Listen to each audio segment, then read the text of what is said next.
Merhaba sevgili izleyenler, Kıbrıs'ın Sesi TV 2020 ekranlarında gündem özel programında Diyalog Medya Genel Yayın Yönetmenimiz Sayın Reşat Akar'la beraberiz.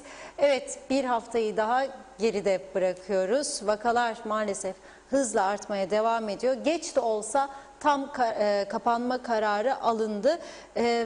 Yankıları sürüyor, konuşacağız kararları. Zira bazı kararlarda düzeltmeler var. Onlar da yayın içerisine denk gelecek büyük ihtimalle. Yeni kararları da gündem özel programında sizlerle paylaşacağız. Evet, öte yandan bir diğer merak edilen soru da ülkemizde mutasyonlu virüs var mı yok mu konuşacağız. Eski Meclis Başkanı Doktor Sibel Siber yayınımıza katılacak. Son olarak da elektrik kurumundan bir duyuru var. O konuya da değineceğiz. Sizlerin de mesajları, sorularıyla, yorumlarıyla gündem özele hiç vakit kaybetmeden hemen başlıyoruz. Evet Sayın Akar, merhabalar. Merhabalar Funda Hanım. Herkese hayırlı günler dileyerek başlayalım. Evet, dün programımızda konuştuklarımızın önemli bir kısmını Bakanlar Kurulu nihayet gecikmeli de olsa akşam saatlerinde karara bağladı ve açıkladı. Tabii bazı yanlışlar var, normaldir. Bazı eksikler olabilir. Bizlerde tabii fazla tahammülümüz yoktur. Hemen her şeyin en iyisini olmasını istiyoruz ama eksikler olabilir. Ben bunu normal karşılıyorum ve umut ediyorum şu anda aldığımız bilgiye göre Sağlık Bakanlığı ve diğer ilgili bakanlıkların yetkilileri şu anda görüşme yapıyorlar ve yeni kararları da açıklayacaklar. Yani öyle ümit ederim. Bizim program saatimiz içerisinde bu yeni kararlar açıklanmış olacak. Bizler de buradan duyuracağız. Genellikle almış olduğum bilgiye göre değiştirilecek olan dün akşam açıklanan kararlar içerisinde değiştirilecek olan bir iki madde vardır. Bir tanesi malzeme tedarik edenler, mesela diyelim ki karantina otellerinde kalanlar var. Onların ihtiyaçları için malzeme isteniyor. Onları temin edenler de marketlere malzeme temin edenler, eczanelere malzeme temin edenler, bunlarla ilgili bazı değişiklikler olacak diye düşünüyoruz. Şu anda ilgili bakanlıkların müsteşarları arasındaki toplantıda bu görüşülüyor. Pazar günü tabii marketler kapalı olacak. Dolayısıyla bugün vatandaşlar işini sağlama almak için birçoğu bugünden elinde liste marketlerde gidip alışverişini yapıyor. Yığılma olması gerçekten kötü bir şey. Olmaması lazım. Yani bütün bu tedbirler yığılma olmaması, herkesin evine kapanması için alındıysa bizler de buna ayak uydurmamız lazım. Ne yapayım, o da eksik, bu da eksik, onu da alayım, bunu da alayım, ya açılmazsa ne olacak falan filan demeye gerek yok. Çünkü açılacak. Sadece şu an itibariyle pazar günü marketlerin açılmayacağı yönündeki karar sabittir deniliyor. Yani değişmeyecek deniliyor. Son dakika değişirler mi bilmiyorum. Değişirlerse bizim için de iyi olacak. Yani marketleri 12'ye 1'e kadar açarlarsa gazetelerimiz pazar günü her zaman olduğu gibi satışta olacak. Açmazlarsa bayramda bile yayınladığımız gazeteleri, yılbaşında bile herkes evinde eğlenirken biz buralarda gazete çıkaran insanlarız. Bayramda bile herkes bayram yaparken biz burada hiç aksatmadan gazete çıkarırız. Savaşta bile gazeteler çıktı, dağıtıldı, hiç durmadı, kesilmedi bu ülkede. İlk defa bu pazar gazeteler çıkmayacak demektir. Çünkü bayiler genellikle marketlerdir. Gazete satan yerlerin ezici bir çoğunluğu marketlerdir. Sokağa çıkma yasağı var, marketler kapalı. O zaman bizler de buna ayak uyduracağız. Tedbir alınmasını isteyen insanlar olarak bu tedbirlerin bozulmasına da ön ayak olmayacağız. Kişisel çıkar peşinde olmayacağız. Halkımız üzülecek. Bugünden soranlar var, biz gazetemizi pazar günü okuyabilecek miyiz? Evlere servis olacak mı falan. Ama kolay değil yani, evlere serviste adam bulmak lazım. Önceden planlama yapmak lazım. Kolay iş değil. Kapalıysa marketler, eğer şu anda biz program saati içerisinde açıklanacak yeni kararlar içerisinde pazar günü marketlerin belirli bir saat açılması yönünde bir karar üretilmezse, ki olmayacağını biliyoruz. bizim de dediğim gibi herhangi bir ısrarımız olmadı bu konuda. O zaman pazar günü ilk defa gazetelere çıkmayacak demektir. Dolayısıyla bekliyoruz yeni kararları. Fakat dün akşamki kararlarda da anlaşılmayan bazı hususlar var. Mesela bugün Gazi Mausa'dan çok sayıda vatandaşımız aradı. Diyorlar ki, Gazi Mausa'dan arayanlar, diyorlar ki kaymakamlık önünde yığılma var. Çok sayıda insan var. Niye? İzin belgesi almak için. Sonra araştırdık. Eski izin belgeleriyle oraya başvurular yapılıyor. Gidiyorlar ve diyorlarmış ki bu belge geçerli mi değil mi? Buradan bir kez daha söylüyorum. Eski belgeler kesinlikle ve kesinlikle geçerli değildir. Yani bugün itibariyle eski bütün belgeler hükümsüzdür. Peki yetkili makam kimdir? Kaymakamlıklar değildir. Sakın size kaymakamlıktır derlerse inanmayın. Eğer tekrar ediyorum yine şu saatlerde değişiklik olmazsa bölge ilçe emniyet kurulları, yani bölgedeki polis karakoludur yetkili. Polis karakoluna gidip diyeceksiniz ki benim bu sorunum var. Mesela Girne'den Lefkoşa'ya gitmek isterim. Ancak o size tatmin olursa verebilecek bu izni, ki onlar da kolay kolay izin vermeyecek diye biliyoruz. Bu işin artık şakası yok. Az sonra Sayın Sibel'e de bağlanacağız. Onun bugün bir paylaşımı var. O paylaşımı görünce ben dahi ürktüm. Yani bilmediğimiz bazı bu korona ile ilgili gelişmeler var ve Türkiye'ye gönderilen örnekler var diyor. Sibel Hanım, mutant virüsü var mı yok mu? Bizde diyor. Ve bir örnekler gönderildi diyor Türkiye'ye. Ama diyor bu diyor çok ciddi bir ihmaldir diyor. Çünkü bu saat oldu, biz diyor bugün oldu. Türkiye'den bu cevabın gelmediğini öğrendik diyor. Niye bu takip edilmedi? Niye bilgi alınmadı diyor. Ciddi bir tepkisi var Sibel Hanım'ın. 2 gün önce diyor Cumhurbaşkanlığındaki toplantıda mutant virüs dile getirildi yine diyor. Sağlık Bakanı'nın açıklama yapmadığını, Cumhurbaşkanı'nın bu konuya el atması gerektiğini bizzat vurguladım diyor. Türkiye laboratuvara gönderilen örneğin sırada beklediği bilgisi verildi ki bu kabul edilemez diyor. Belli ki önemsenmedi diyor. Ama bu arada Yakın Doğu Üniversitesi bize diyor mutant virüs olduğunu söylüyor diyor. Hem de diyor çok yüksek bir oranda diyor. Bu ilginç bir konu. Bu mutant virüs nerelere yol açıyor? Bunu az sonra Sayın Sibel'le bağlantımızda kendisine soracağız. Hepimizi aydınlatmasını istiyoruz. Bakalım ne olacak. Bak önlemlere dönecek olursak 7 Şubat ve 14 Şubat pazar günleri kesinlikle her taraf kapalı olacak. Sadece eczaneler çalışacak. Eczaneler de az önce Eczacılar Birliği Başkanı'yla da görüştüm. Aradı, teşekkür etti. Biz de ona teşekkür ettik. Eczaneler gece, gündüz ve gece nöbetçi eczane olması kararlaştırılmıştı. Şimdi Lefkoşa için 6 tane eczane 80-90 bin nüfusa açık kalırsa yeterli olmayacak. Ayrıca o eczanelerin stokları tükenecek. Vatandaşlar mağdur olacak. Bu haklı tepkilerini ortaya koydular. Ve şimdi Sağlık Üst Kurulu'nun bu konuda da bir karar üretmesini bekliyoruz. Evet. Eski Meclis Başkanımız Doktor Sibel de hattımızda. Merhabalar. Merhabalar, iyi yayınlar dilerim. Teşekkür ediyoruz. Hoş geldiniz programımıza. Merhabalar Sibel Hanım. Merhaba Reşat Bey, iyi yayınlar. Sağ olun. Evet, az önce sizin açıklamanızı okuduk. Evet. Vakalar niçin çoğalıyor? Çok yazık başlıklı bir paylaşım yaptınız. Belli ki rahatsızlık duyuyorsunuz. Bu mutant virüs nedir? Önce bundan başlayalım. Evet. Nasıl bir virüstür bu? Nasıl korunabiliriz bu virüsten? Ne tür endişeleriniz vardır? Bunu paylaşalım önce. Ondan sonra devam ederiz. Evet, şimdi bu virüslerin mutasyona uğraması, yani kendini değiştirmesi halidir aslında.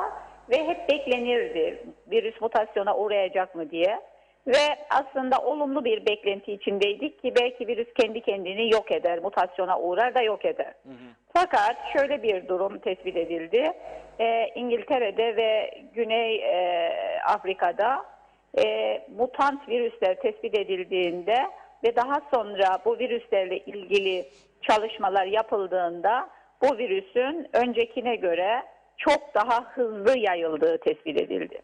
yani havada asılı kalabildiği tespit edildi. Ve birisinin bir odaya girmesi ve çıkmasıyla ağzından çıkan damlacıkların havada asılı kaldığını ve 3 saat içinde de orada kalabildiğini ve odaya bir başkası girerse, maskesiz girerse bulaşabildiğini. İkinci, bulaşıcılık hızı çok yüksek olduğu için tek maskenin korumadığını, hatta Almanya bunun için özel maskeler üretiliyor şeklinde yayınlar var. Evet. Çift maske takılması gerektiğini, özellikle mutant tespit edilen yerlerde halk uyarılıyor ve şöyle diyorduk biz, kapalı bir ortamda 15 dakikadan fazla kalmayın diyorduk. Bu 3 dakikaya indirildi, 2 kişinin konuşması ve aradaki mesafe 1 metreydi, 1,5 metreye çıkarıldı ve çift maske. Yani bunun bilinmesi, mutant virüs var mı yok mu bilinmesi, koruyucu tedbirler ve uyarılar açısından çok önemlidir. Mesela İngiltere mutant virüs tespit edilen bölgelerini kapattı ve buralarda insanları tam kapanma yaptı ve sürekli test yapıyor. Hızlı testlerle sürekli test ediyor ve ondan sonra bunların kaçta kaçının mutant olduğuna bakıyor. Ve dikkat ederseniz dünya bununla ilgili hemen alarma geçti. Niye alarma geçti? Çünkü bir defa hem bulaşıcılığı çok fazla, hem aşıların etkinliği açısından aşılarla ilgili şöyle bir çalışma yapıldı. Bu mutant virüslere etkisi nedir? Etkili olduğu tespit edildi, fakat üzülerek söylemek isteriz ki yani diğer virüsler kadar etkili olmadı. Yani antikor seviyesinin daha düşük olduğu, bu antikorların etki seviyesinin daha düşük olduğu. O nedenle üçüncü bir aşı veya aşıları modifiye etme çalışmaları var dünyada. Ama bu konuda bütün ülkelere İngiltere çağrıda bulundu. Dedi ki bizim viroloji laboratuvarlarımız, venom laboratuvarlarımız çok gelişmiştir. Her ülkenin kendi ülkesinde mutant virüs var mı yok mu bunu tespit etmesi gerekiyor. Eğer olanaklarınız yetersizse biz ücretsiz bunu yapıyoruz. Bizim Türkiye gibi bir şansımız var yanı başımızda. Ve Türkiye'de bu mutant virüsün tespit tespit edildi laboratuvarlarında. Ve nitekim daha 2 ay önce İngiltere'den gelen yolcularda tespit ettiklerini ve sürekli bu testleri yaptıklarını, son olarak da 17 şehirde bu mutant virüsün tespit edildiğine dair açıklamalar yapıyor Türkiye. Rum tarafı hemen bunu açıkladı ve bu mutant virüs var mı yok mu tespit edildiği yerlerde çok daha sıkı tedbirler, daha sıkı taramalar, daha geniş taramalar yapılıyor. Çünkü dünya korkuyor hem aşıların etkisizleşmesi hem de bu virüsün hızlı yayılmasının yarattığı endişe ve bir de ölümle ilgili soruluyor. Yani bu virüs hızlı yayılıyor ama daha mı çok öldürücü? O konuda henüz bilimsel araştırmalar yok. Ama artan vaka sayılarıyla birlikte %30 oranında bir ölüm artışı da olduğu, ama bu vaka sayısının artmasına mı bağlıdır yoksa direkt virüse mi bağlıdır? Henüz bu konuda yeterli bilimsel veri ve çalışma yok. Burada üzülerek ve çok biraz ağır eleştirerek paylaştığım bir yazı var. Evet, değindiniz Reşat Bey. Evet. Çünkü vakalar artıyor. Türkiye'de de vakalar artmaya başladı ve Türkiye Bilim Kurulu ve Türkiye Sağlık Bakanı bu mutantlara dikkat çekti ve bütün PCR yapılan merkezlere Türkiye Sağlık Bakanı özel mutantı tespit eden testler gönderdi. Dendi ki pozitif olan vakalara, PCR'ı pozitif olan vakalara bir de bu testle, bu kitle bakınız, mutant mı değil mi hızla tespit edelim, önlemlerimizi alalım. Hal böyleyken ben bu, yani daha basına düşer düşmez Türkiye Sağlık Bakanı'nın bu açıklaması, hemen paylaşım yaptım. Çünkü bugün sosyal medya çok etkili ve bütün haber siteleri bunu haber yaptılar. İşte Türkiye Sağlık Bakanlığı bu kitleri dağıttı. Biz de hemen müracaatta bulunup bu kitlerden temin edelim. Çünkü bizim bakanımız 3-4 hafta önce, 1 ay oldu belki de, demişti ki mutant virüs olup olmadığıyla ilgili biz Türkiye'ye numune gönderdik. Burada kaldı. Ondan sonra hiçbir açıklama yapılmadı ve daha önce de defalarca Tabipler Birliği, birçok meslektaşım, ben de bu mutant virüs var mı yok mu hem biz sağlıkçılar olarak alacağımız tedbirler açısından hem halkın alacağı tedbirler açısından Sağlık Bakanı'nın açıklaması yapması lazım. Hangi bölgelerde tespit edilmişse o bölgeler sıkı kontrol altına alınması lazım. Çünkü vakalarımız hızla artıyor. Ama vaka artışıyla ilgili yani otoriteden iki açıklama var. Bir tanesi vatandaşlarımız uymadı, yılbaşında bir araya geldiler, ona bağlıdır.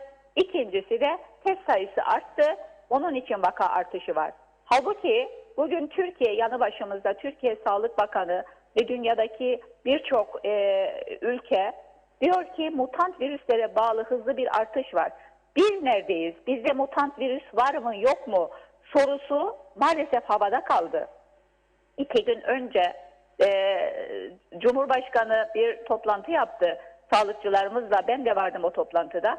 Orada da bu dile getirildi. Bilmemiz gerekiyor dendiği zaman şöyle bir yanıt geldi sorulduğunda. Sırada bekliyormuş. Böyle bir şey kabul edilemez. Sırada bekliyor ne demek? Yani o numunenin sırası gelmesi bekleniyormuş. Demek ki burada bir yani önemsememe var. Yani bir Sağlık Bakanı aradığı zaman işte ülkemizde yani KKTC'de var mı yok mu bu mutant virüs, kimse sizi sırada bekletmez. Kaldı ki bunun kitleri var şimdi ve çok kolay. Nitekim Yakın Doğu'nun bugünkü açıklaması ortaya çıkınca ben oradaki yetkiliyle de görüştüm ve bu kitleri getirdiklerini ve bu kitlerle test yaptıklarını dün akşam ve çıkan oran yani çok üzücü. Umarız ki daha geniş bir kitle taramasında bu kadar yüksek bir oranla karşılaşmayız. Çünkü bu dünya ortalamasının yani çok üstünde bir rakam. Bu çıkan rakam çünkü 3 Şubat'ta yapılan pozitif olan 10 PCR testinin 7 ya da 8'i buna bağlı. Demek ki şu anda bizde dominant virüs bu yani mutant virüs. Amerika'dan yapılan bir açıklama var. Diyor ki Mart ayında bütün dünyada baskın olan mutant olabilir. Yani biz artık Mart'ta mutantı görebiliriz. Ama bizim bu veriler tabii rakam çok az. Sağlık Bakanlığı'nın çok daha geniş bir tarama yapması lazım. Eğer böyleyse bizde demek ki baskın olan mutant. O nedenledir vakaların bu kadar artışı. Tabii ki vatandaşın dikkatsizliği, maske mesafeye uymaması önemli, çok önemli bir faktör.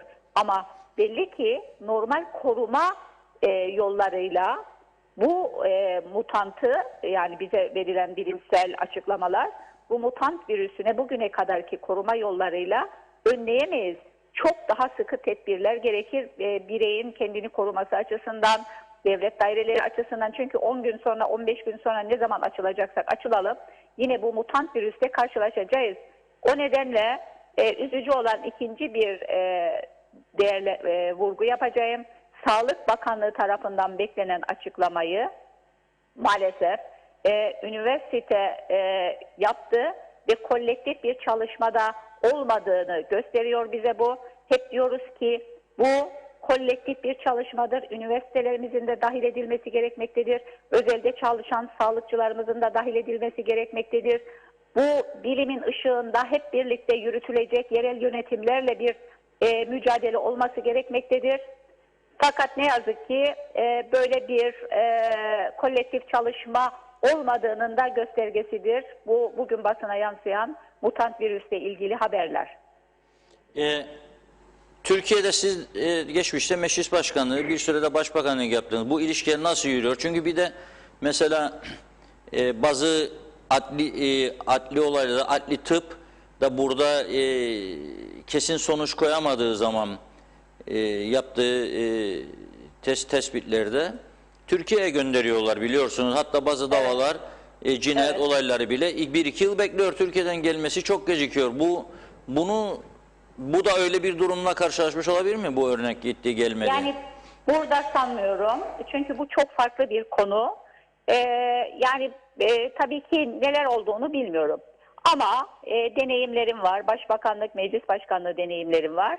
Böylesine hassas bir konuda yani KKTC'de mutant virüs var mı yok mu? Biz bir an önce tedbirlerimizi artırmak için bunu öğrenmek istiyoruz dendiği zaman Türkiye'nin Sağlık Bakanlığı'nın, sağlık otoritelerinin bizi bekletip de sırada sıranız gelsin demeyeceğini çok net söyleyebilirim. Çünkü bu çok farklı bir konu. Kaldı ki dediğim gibi kitler çıktı ve bu kitler işte 3-4 gün önce dağıtıldı. Biz 4 gün daha kaybettik. O kitlerden talep edebilirdik. Firmalardan talep edebilirdik bu kitleri. Yani Türkiye Sağlık Bakanlığı nereden temin etmişse o firmalardan temin edebilirdik. Nitekim yakında o böyle yaptı.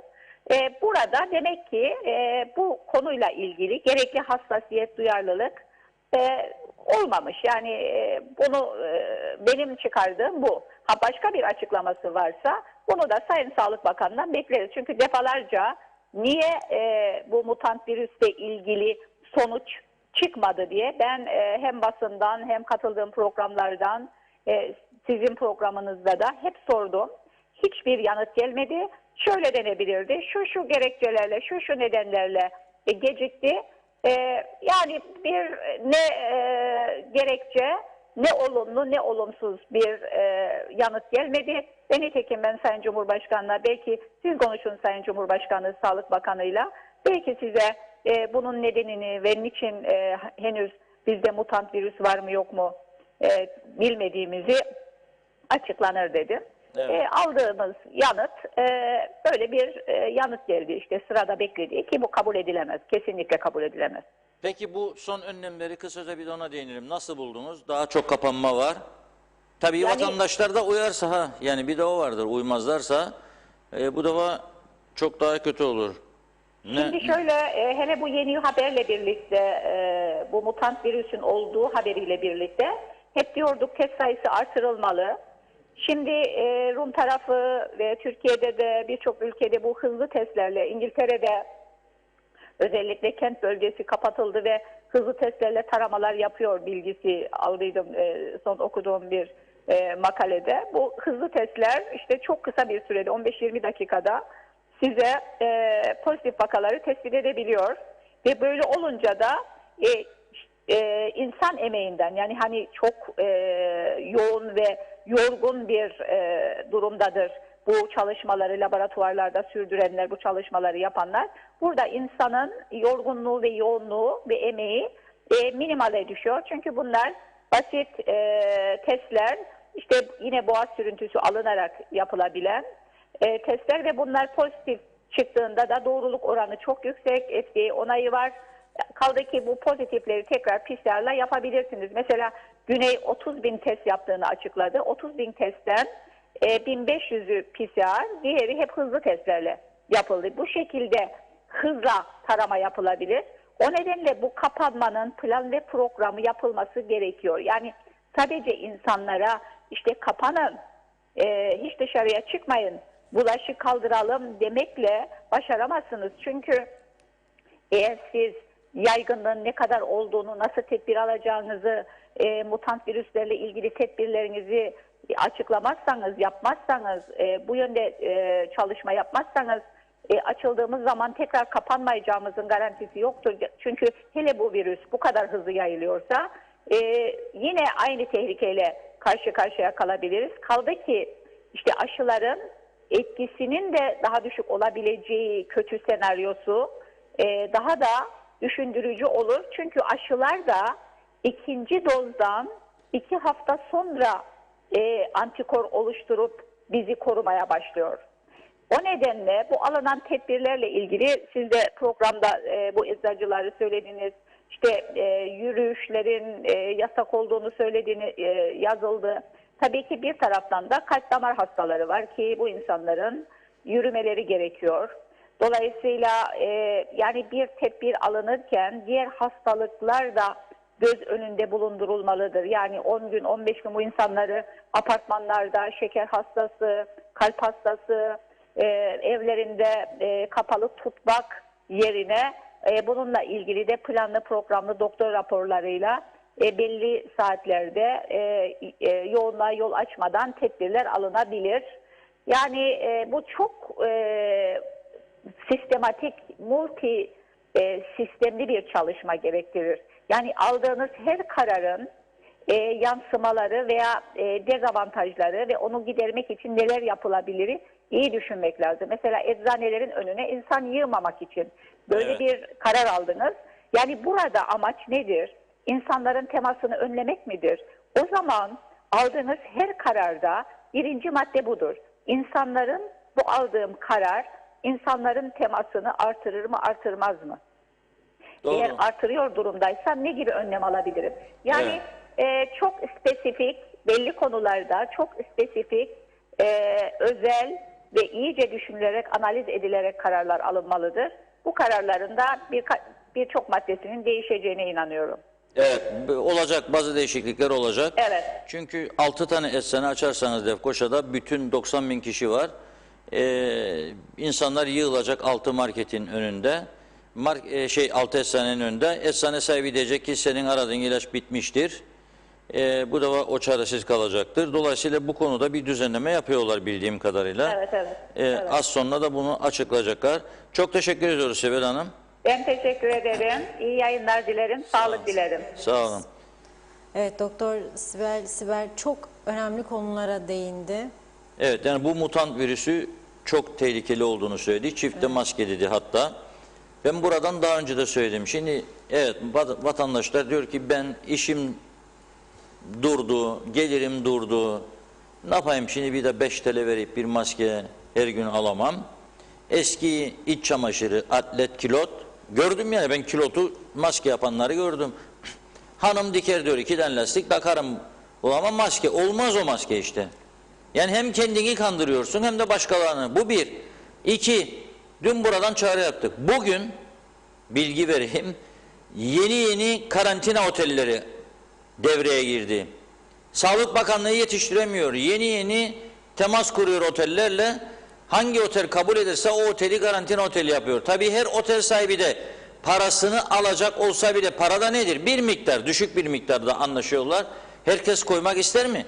Şimdi eğer Nisan'da turizm açılacaksa bu 5 yıldızlı otel seni 200 lira, 230 lira yahut da ne bileyim daha aşağı, belki tam bilmiyorum rakamı, sana otelini verdiğinde ondan sonra yaratacağı vatandaş üzerindeki etkileri de düşünmek zorundadır. Ya burası işte şüphelilerin, temaslıların kaldığı oteldi. Bunların arasında koronalar çıktı, pozitif vakalar çıktı. Şimdi acaba bu virüs kaldı mı, bu odalarda kalmadı mı? Böyle bir endişe de çıkabilir ama buna rağmen veriyorlar, çünkü artık iş öyle bir noktaya geldi ki çaresizlik içerisinde herkes. Oteller yetersiz hale gelmeye başladı. O kadar çok vaka var. Sabah yeni bir otelle anlaşıyorlar. Akşama kadar otel doluyor. 160 oda bir günde doluyor. O zaman 160 oda bir günde doluyorsa durum vahim. Bir de Sayın Bakan sabahleyin gene hepimizi heyecana soktu. 50'den fazla vaka var dedi. Sabah itibariyle. Sabah itibariyle 50'den fazla vaka varsa bugün akşam saatinde ne olacak? Neden 50'den fazla? Çünkü dün fuar alanında, Girne Lemos'un evinde, Gazimaosa'da yaptıkları PCR testleri vardı. Sonuçlar herhalde bu sabah çıktı.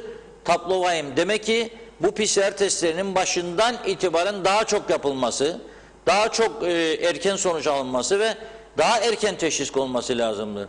Buraya ne girdi? Maddi olanaksızlıklar dendi. PCR test kiti sayısı yetmez dendi. Onda sorun, bunda sorun, personel yetmez dendi. Kaldı ki personelle ilgili de ciddi sıkıntıların devam ettiğini görüyoruz. Hastane personeli gerildi. Bugün beni İskele'den arayanlar var. Diyor ki işte şöyle oldu, böyle oldu. Eşi gitti, pozitif çıktı. Hanım gitti. Oradaki görevli kendilerine ters davrandı falan. Tabii dedim ben de, yani ters davranmak güzel bir şey değil ama bakalım ne hallederler dedim. Gerilim var dedim. Biraz önce bir izleyicimiz hanım gönderdi bana birinin paylaşımını. Diyor ki Dikmen'de de diyor polis çadırı kurdular diyor. Giriş çıkışları önlesinler diye diyor.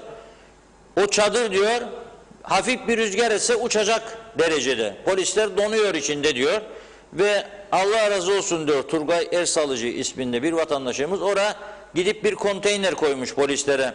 Ben onun için buradan çağrı yapmak istiyorum herkese. Bakınız ben çocukluk yıllarımda ki aileler zor geçinirdi o dönemde. Benim annemin ve komşuların birçok insanın, bütün kadınların cepheye gitmeyenlerin evde mücahitler için kek yaptığını, pasta yaptığını ve götürüp dağıttığını hatırlarım. Çünkü silah altındadır, uzun saat nöbet tutmaktadır ve yemeğini yememiş olabilir, soğuk vardır. İyi beslenmeler için herkes böyle gönüllü hizmetler yapardı. Şimdi de buradan çağrı yapıyorum. Zaten 3-5 gün sonra çok artacak. 15'ine kadar uzadı bu önlemler. Hiç işe gitmeyen, para almayanların durumun olacak. Hiç işe gitmeyen, hiç para almayanların durumun olacak. Düşünmek lazım. Onun için varlıklı insanları davet ediyorum. Kampanya falan açmamızı beklemeden ki kampanya konusuna da az sonra değineceğim. Çok güzel bir müjdem olacak. Bir beklentimle ilgili açıklama yapacağım. Herkes imkanları nispetinde bu gördüğü çadırlardaki polislerimize, sağlık görevlilerimize, hastanelerde görev yapanlara gıda yardımı yaparlarsa çok makbule geçer. Yani sizi düşünüyoruz, sizin yanınızdayız, sizi destekliyoruz, size güveniyoruz. Bunlar insanlara moral açısından gerçekten çok yararlı olur ve onları motive ederiz çalışmaları için. Hastaneler doldu, karantina merkezleri doldu. Dolayısıyla bir şeyler yapmamız lazım. Nitekim biz de diyalog metni olarak yapmaya çalışıyoruz. Yani en azından gazetemizle ilgili ulaştırmaya, onları meşgul etmeye çalışıyoruz. O açıdan herkes beklenmesin birisinden bir çağrı yapılmasını, başlasın, istediği yere, aklının kestiği yere götürsün, yardımını versin ve sizinle beraberiz mesajını iletelim, onların moralini yükseltelim. Çünkü bu savaş büyük savaş. Evet, dilerseniz biraz da bakalım izleyicilerimiz neler söyledi ama hemen başında belirtmek istiyorum. Sizler de son dakika olarak görüyorsunuz ekranlarınızda. Lefkoşa Ortaköy'de cinayet haberi geldi. Ekip arkadaşlarımız olay yerinde, ayrıntılarda detaylar geldikçe sizlere aktaracağız diyerek başlayayım. Evet, YZ iyi yayınlar dilemiş. Teknik servis olarak buzdolabı arızası olan vatandaşların arızasına gitmek yasak mı diye soruyor. Yasak. Evet. Yasak. Buzdolabı arızalıysa sıcak su içecek. Zaten havada da soğuk. Ne yapayım? Şimdi buzdolabı arızalıdır. Gideyim çamaşır makinesi çalışmaz gideyim. Klima durdu gideyim. Yoktur yani. Bekleyecek. Olmaz. Mümin Hasan da 1250 lira yatırılmadı. Sosyal yardım dairesine para mı yetmedi demiş. Sayarak her kusura bakmayın diyor. Ahmaklıktan kapanıyoruz. Nazime Nalbant. İyi akşamlar. Duyduklarım beni çok üzüyor. Kapanmalar oldu. İnşallah her şey iyi olacak. Bundan sonra daha iyi olmasına duacıyım. Ne olur önlemlere dikkat edelim. İpin ucunu bundan sonra olsun.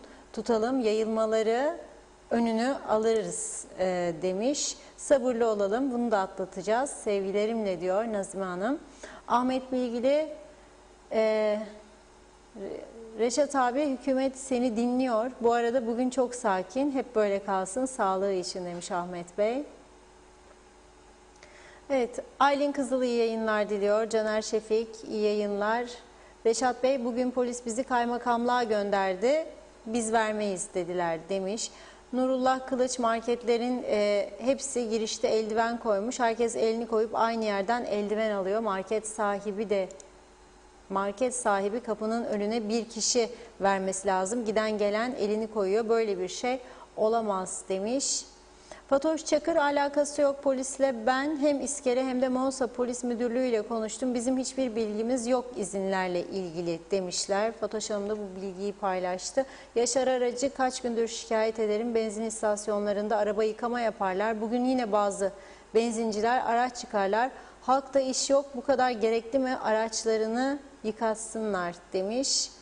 Ahmet Bilgili inşaat sektörünü soruyor. 1500 lira ödemelerle ilgili inşaat sektörünü kapsıyor mu? Tam bilginiz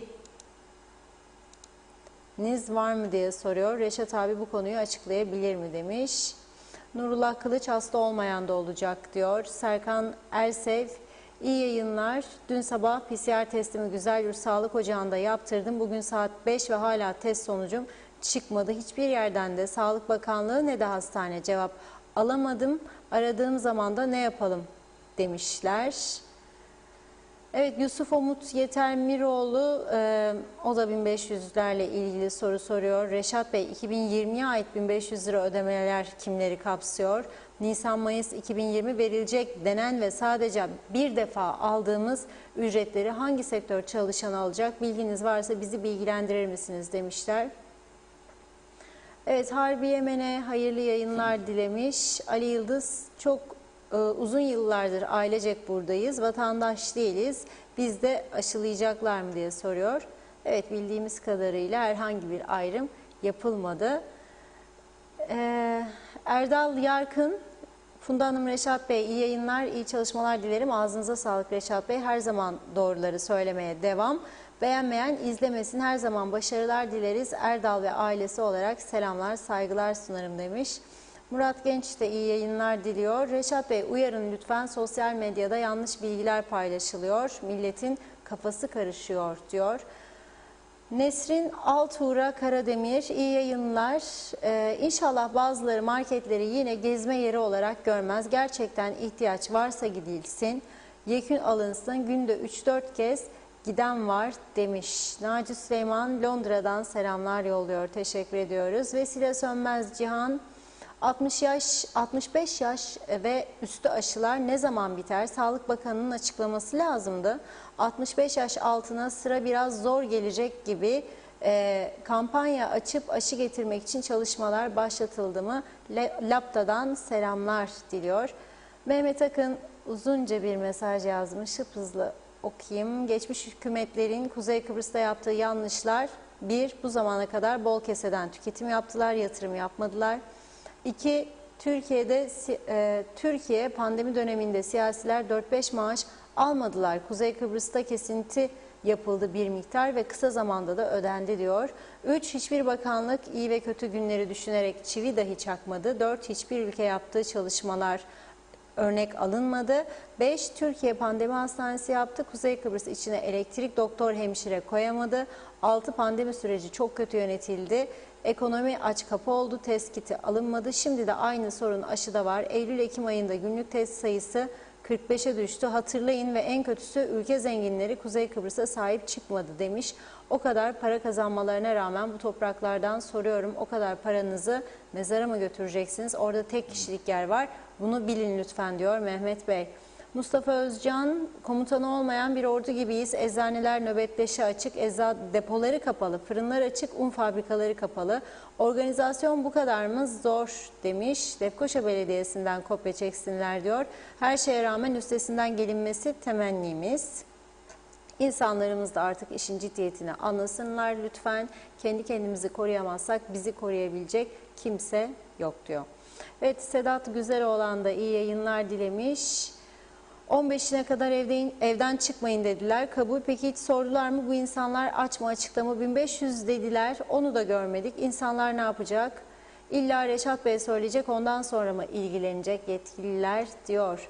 Serhan Kavas, 65 yaş üzeri ailemizi korumak adına neredeyse bir yıldır evden dışarı çıkmıyoruz. Yine 10 gün kapanma kararı ile birlikte yine dışarı çıkmıyoruz. Kurallara uymayanlar gezip dolaşıp virüsü iyice ülkeye yaydı. Peki bizim günahımız ne? Evde oturmak sıkıntı değil ama bu yaşadığımız psikolojik boyut çok üst seviyededir diyor. Cemre Akar da diyor ki çok ciddi bir süreçten geçiyoruz. Kapanmak için, tedbir almak için çok geç kalındı. Umarım bundan sonra daha iyi yönetilir. Sağlığımız, canımız ciddi bir tehdit altındadır. Lütfen işin ciddiyetinin farkına varalım demiş. Celal Harun, hayırlı yayınlar Reşat Akar Bey ve Funda Hanım. Temaslı olarak kaldığımız otele göndermiş olduğunuz diyalog gazetelerini aldık. Teşekkür ederim. Reşat Bey, dünyada 200 var. Biri yeryüzü, diğeri de gökyüzü. Bir de sizlerin güzel yüzleri ve tatlı sözleri. Çok teşekkür ediyoruz. Çok güzel yazmışsınız. Mehmet İnancı da hoş vakitler dilemiş. Huzurlu yayınlar. Kıbrıs halkının sesi kulağı olmaya devam diyor.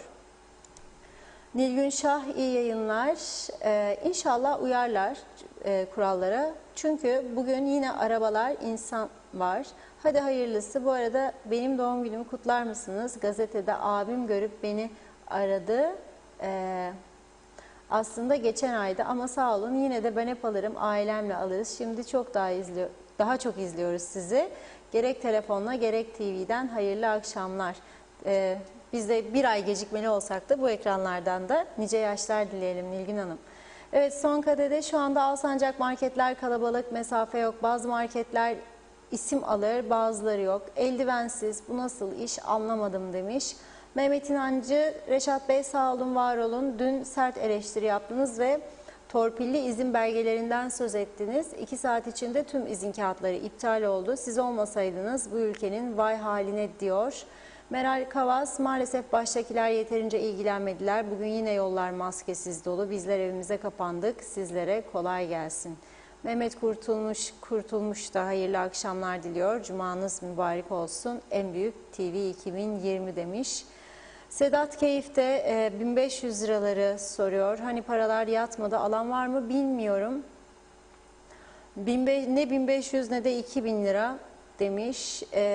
Saadettin Kaynak, bundan sonrası çok süratli aşı yapmaktır diyor.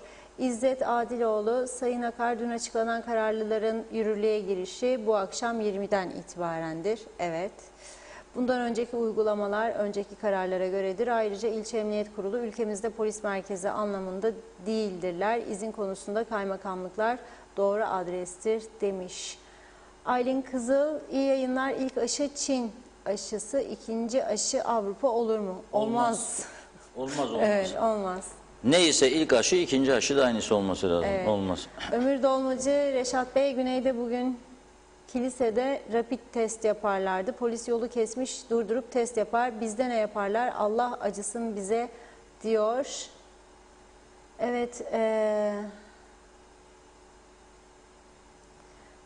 Evet, Taner Sami Selçuk, kararlar nasıl alınmalı demiş. Tüm ilgili şahısların yelpazesi toplantıya çağrılır. Fikir birliği olana dek toplantı devam eder. İlgili şahısların 25'ten fazla olması halinde toplantı birkaç grupla yapılır. 25'ten fazla olan katılımcıların ortak karar alması çok zordur demiş. Kısmet İzanoğlu da bu artış Kasım-Aralık ayında başladı maalesef. 3 günlük giriş serbest demiş. Neydi olacağı? Suçu halka yüklerler, cezayı halka keserler. Bizler esnaf baştakilere 1500 lirayı verseler razı mıdırlar diyor. Hüseyin Koltan da iyi yayınlar dilemiş. Doğru Haber'in adresi. Çok teşekkür ediyorum. Ağzınıza, yüreğinize sağlık. Ahmet Aktuğ, iyi yayınlar. Bir bu eksikti. Bir de mutant virüs çıktı. Yani aşıda olmayalım demiş. Yok, olalım ama Sibel. Sayar Aker, korona korkutma senaryosu aldı, deli başını gidiyor. Örnek ülke olabiliriz. Halkımız gelişigüzel yönlendirmeyelim. -16 derecede her yer temiz ve hastalıksız. Finlandiya'dan selamlar demiş. Yılcan Hacı Emin de iyi yayınlar diliyor. Fatma İlkin Kasap'ta teşekkür ediyoruz. Ruhi Yıldız da yine 1500 liraları soruyor. Atakan Kara, markette insanlar bugün sırt sırta demiş. Olcan Alsalvar da iyi akşamlar diliyor. Restorancılara destek yok mu demiş. Evet, Sedat Elif Eşen, iyi yayınlar. Reşat Bey, neden bu hükümet bir vaka varken öteleme yapıldı, şimdi neden yapılmıyor diyor.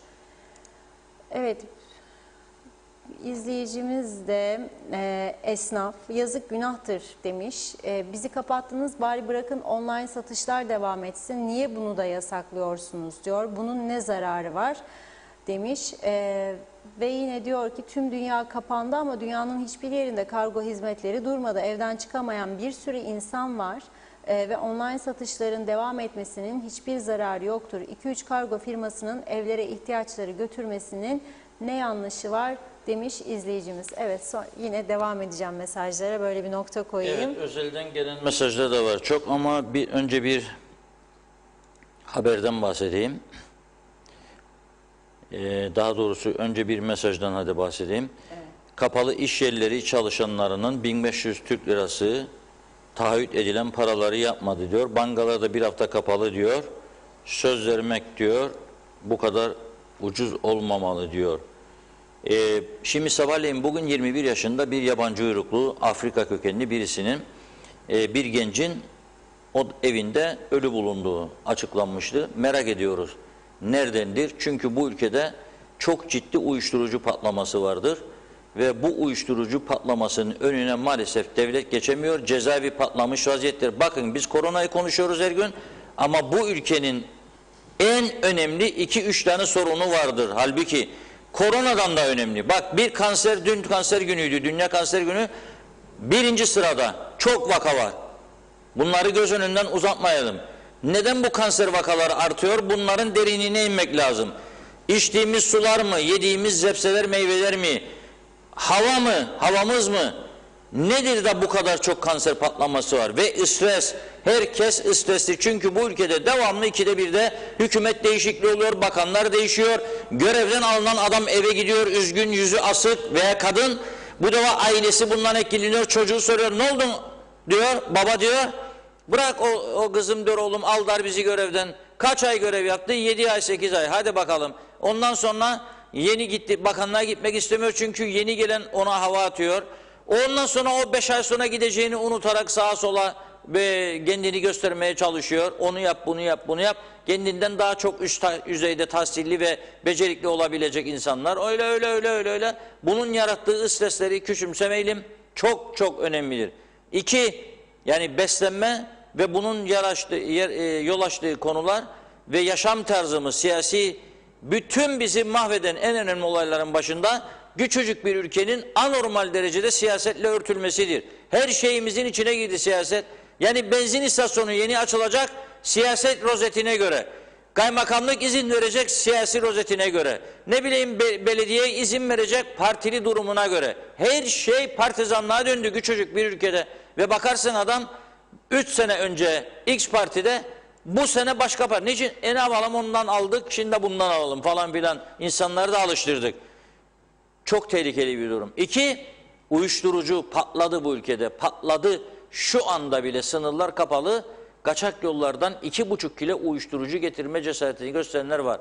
Polis de diyor ki 1000 euro alacaktım ben bu işten diyor. Kimdir oğlum patronlar bu ülkede? Neden polis bunları yakalayamıyor? Buna el atmak lazım. Hiç bu işin ayıbı yok. Yeterli olmadığını, polisin artık yetmediğini, bu olaylarla baş etmeye gücünün yeterli olmadığını görüyoruz ve üzülüyoruz. Canla başla çalışıyor bütün polis örgütümüz ama taze kana ihtiyacı var. Desteğe ihtiyacı var. Bunu bir an önce takviye etmek lazım. Ne yapalım, hangi biri yetiştirecek? Arkadaş artık öyle bir noktaya geldik. Ayşe Hanım gücenecek, Fatma Hanım gücenecek, Ali Bey, Mehmet Bey yoktur. Fazla masrafları kesecek, küçülecek. Devletin kiras ödediği bir yığın bina var. Kapatacaksın. Ödemeyeceksin kirayı. Küçülecek devlet kurumlarda. Zaten yarın bir çözüm olursa mecburen küçülecek. Bizi böyle halde bırakmazlar ki çözüm olma olasılığı da çok yüksektir. Onu söylüyorum yani.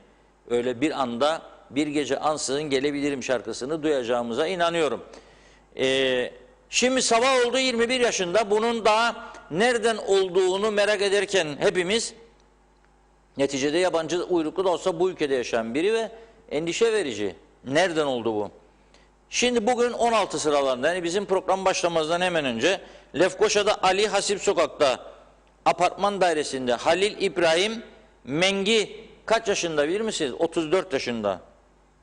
Ve yapılan ileri soruşturmada bahse konusu şahsın başına sert bir cisimle vurulmak suretiyle öldürülmüş olacağı değerlendirilmektedir. Polis tarafından vurdular başına sert cisimle, demir inan bitti. Soruşturma sürülmüş. Ama bu çok ilginç bir olay, çok önemli bir olay. Yani polisin şimdi yolda polis korona tedbirlerini mi kontrol edecek? Çadırların içinden çıkıp dışarı gece gündüz soğukta giriş çıkışları mı? Yoksa bu olayların peşine mi düşecek? Polisimize onun için çok yardımcı olmamız lazım. Çok yardımcı olmamız lazım. Çok. Hasan Kasaboğlu Bey diyor ki geçen hafta İngiltere'de Covid hastanesinin sisteminde aynı anda hem ilk çıkan virüs hem de mutantlı virüs var olduğunu tespit etti. Yani yaralanalım bundan diye yazıyor bana herhalde. Neyse, bu az önce bahsettiğim konu gerçekten son derece önemli bir konudur. Ve çok süratli bir şekilde fikir üretebilen insanlarımızın hükümete yardımcı olması lazım, demesi lazım. Arkadaşlar, ama kusura bakmayın, bazı konular var ki bunların çözümüne size yardımcı olmak isteriz. Bizi de dinleyiniz ve bu işi başaralım. Olmazsa tabii başka formüller gündeme gelmelidir. Bir geçiş hükümeti mi olur? Hatta ben anayasayı aldım, inceliyorum şu günlerde. Ama şu anda hangi maddeni incelediğimi söylemeyeyim. Çünkü bu defa da başka manalar çıkmasın. Ama beni ön sezilerim dürtüyor. Al, incele. Oraya doğru gidiyoruz çünkü. Oraya doğru gidiyoruz. Çünkü bugün yaşadıklarımız da aslında normal değildir. Bakın, Güney Kıbrıs, eğer Ali Pilli Bey'in sabah dediği gibi bizim tarafımızda sabah bile o saatlerde 7'lerde 8'lerde 50'nin üstünde vaka varsa akşama ne olacak merak ediyorum. Bugün bizim gazetemizde bu vakalarla ilgili bir başlık vardır. Bilmem görmeyenler var diye okuyayım. Kuzeyde 80, güneyde 116. Ana başlığımızda eşitleniyoruzdur. İnşallah eşitlendik dedirtmez bize bu vakalar. Onlar da düşer. Bizde de yükselir. Onlar daha çok test yapıyorlar. Daha erken tespit ediyorlar. Sokaktan geçen araçları polis kontrolünde sağlıkçılar durduruyor. Açıyor pencereyi. Yaptın mı, sen ne zaman yaptın? PCR test ediyor. Yapmadım derse anında ağzına sokuyorlar o tüpü. Yapıyorlar testini burnuna, ağzına. Alıyorlar bilgilerini ve gönderiyorlar. Yapmam etmem diye bir şey olamaz. O yüzden umarım bugün sonuçlar korktuğumuz gibi çıkmaz. Ama ilk belirtiler yüksek görünüyor. İkinci konu, karantina merkezlerinde çok insanımız var artık. Çok sayıda insan doldu karantina merkezlerinde. Dün sabah itibariyle 1000'i aşmıştı. Bugün herhalde 1500'lere doğru yürüyoruz. Bu kadar insanın karantina otellerinde endişe içinde 14 günü yaşaması demektir. Evet, teşekkür eden izleyicimize ben de teşekkür ediyorum. Gazete gönderiyoruz. Başladık bazı yerlere. O hiç olmazsa can sıkıntıları giderilsin diye Diyalog Gazetesi okusunlar. Bir miktar vakit geçirsinler diye. Çünkü kolay değil. 14 gün hele küçük yerlerde, yurt gibi yerlerde, küçük odalarda 14 gün barınmak hiç de kolay değildir. İzinlerin iptal edilmesi emniyet kurullarıdır. Bazı izleyicilerimiz tepki gösterir ama kaymakamlıklarda da iş çığırından çıkmıştı, unutmayalım. Telefon eder bir milletvekili, yahu der senin kaymakam olmana haberin var ya, şu ben katkı koyduydum. Onun için sen de ver bizim Ali'ye, Cin Ali'ye atsın makinist garajını. Ver bizim telefoncu Mustafa'ya atsın telefoncu dükkanını. Ötekiler ne yapsın, şu yoktur dayısı. Onlar da mahvolsun, onlar da bitsin. Zaten bittiler çoğu. Kabul edilmez. Şimdi dün demiştim ki burada bu tedbirleri ilk açıkladığında Sayın Başbakan bir haftalık demişti. Halbuki Sağlık Üst Kurulu 2 haftalık talepte bulunmuştu, 14 günlük. Dedim ki zaten bu bir haftada bitecek bir durum değil. Eğer dedim dün biterse bir haftada, o zaman dedim yüzümü boyayacağım, Arap olarak çıkacağım buraya dedim. Neyse, diyor ki Huriye Hanım, sizi diyor Arap olmaktan kurtardılar diyor. Teşekkür ederim. Gerçekten olacaktım yani. Boyayacaktım yüzümü, siyaha çıkacaktım. Ne olacak? Bir şey değil. Programdan sonra yıkardım sabunla veya şampuanla çıkardı. Benim diyor eşim diyor sizin yüzünüzü Arap göreceğini tahmin ederdi diyor ama kararlar diyor bizi yanılttı diyor onları. Çok şükür diyor kapatılıyoruz diyor. Siz de Arap olmaktan kurtuldunuz. Allah yardımcımız olsun diyor. Doğrudur. Ev hizmetlerinde çalışanlara diyor Meryem Hanım ödeme yapılmadı diyor. Geçen defa diyor. Bu defa yine öyle mi olacak diyor. Sigorta varsa bilmiyorum. Belki kapsar. Tam emin değilim. Bu konuda sizi yanıltmayayım. Sigorta varsa olabilir. Bir şey söyleyemeyeceğim o konuda. Şimdi yine Lefkoşa Doktor Burhan Nalbanoğlu Hastanesi'nde taşeron olarak çalışanlardan gelen mesaj var. Çok uzun ama onun için tamamını okuyamam tabii. Fakat özeti şudur.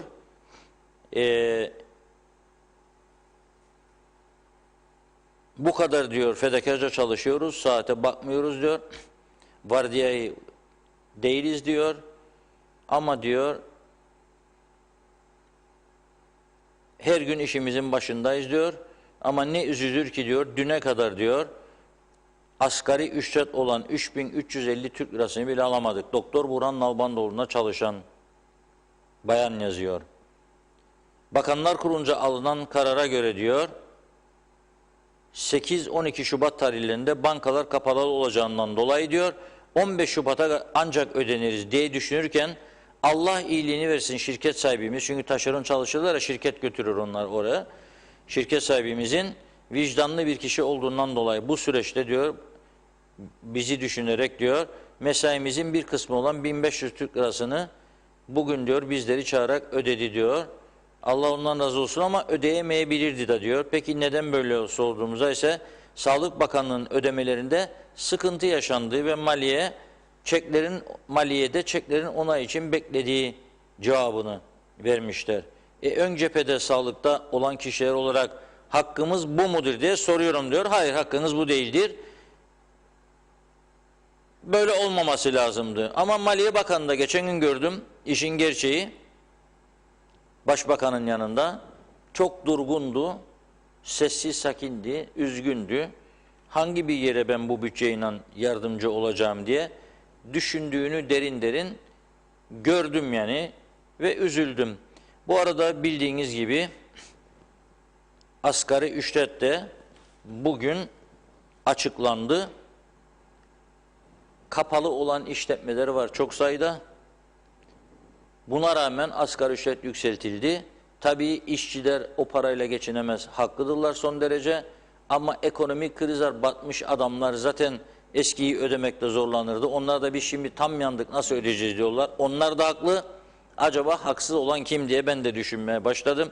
Brüt 4400, net 3828. Şimdi biri bana diyebilir ki Reşat Bey elini vicdanına koy 3828 lira bir adam geçinebilir mi? Hayır geçinemez. Cevabım net geçinemez. 5000'e de geçinemez. Ama bu ülkenin şartları bu. İnsanların geçinebilmesi için ne yapmak lazım? Pahalılığı önlemek lazım. 4 gündür döviz düşüyor Türkiye'de. Hem de ciddi ciddi. 4 gündür düşüyor. Hangi ürünün fiyatı düştü aşağıya? Söylesinler bana. Peynirin mi düştü? Şampuanın mı düştü? Deterjanın mı düştü? Hangisinin düştü? Hiçbir şey düşmüyor. Bu taraftan yeme zam yapıyor. Dönüyor o taraftan başka yerlere teşvik veriyor. Dönüyor o taraftan Araplara hellimi 5 lira 6 Türk lirasına satıyor. Bana burada 60 lira 70 lira bazı yerlerde 90 oldu hellim. Nasıl yiyecek oğlum çocuğuna diyor süt ürünü beslensin. Nasıl yiyecek? Bir adet hellim 33 lira 30 lira olursa nasıl yedirecek ya? Bir küçük kaşar kooperatifin 46 lira. Yani bu nasıl olacak? Gerçekten önemli olan pahalılığın önlenmesidir. Ama onun da önlenmesi konusunda yıllardır hiçbir şey yapılmadı. Sağlık Kurulu'nun kararlarını bekliyoruz. Ali Çaygür Bey ve diğer müsteşarlar toplantıdaydılar. 16.30 gibi 17 gibi açıklamalarını bekliyorduk. Saat 17.39 oldu. İnşallah maşallah kısa sürede açıklarlar. Fakat bir başka önemli ciddi konu var. Ona değinmem lazım. Elektrik Kurumu, Kıbrıs Türk Elektrik Kurumu Genel Müdürü Sayın Gürcan Erdoğan bugün bir açıklama yaptı. Açıklamayı okuyorum sizlere.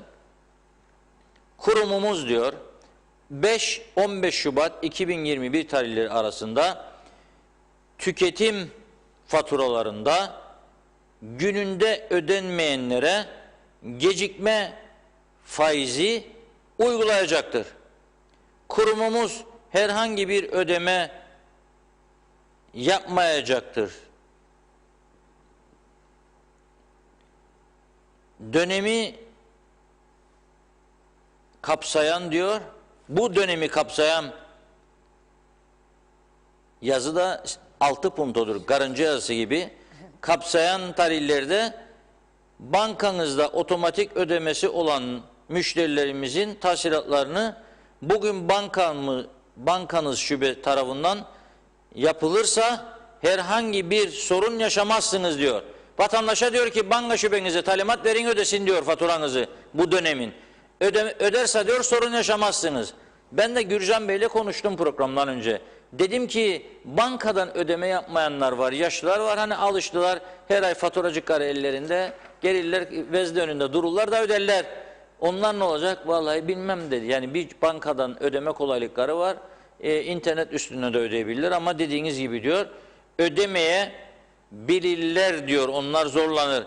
Peki dedim 500 Türk lirası ayda ödeyen bir adam bu 15 günlük süre içerisinde ödeyemeyince, çünkü bankalar kapalı, sokağa çıkmayın dedik vatandaşlara, çıkamaz.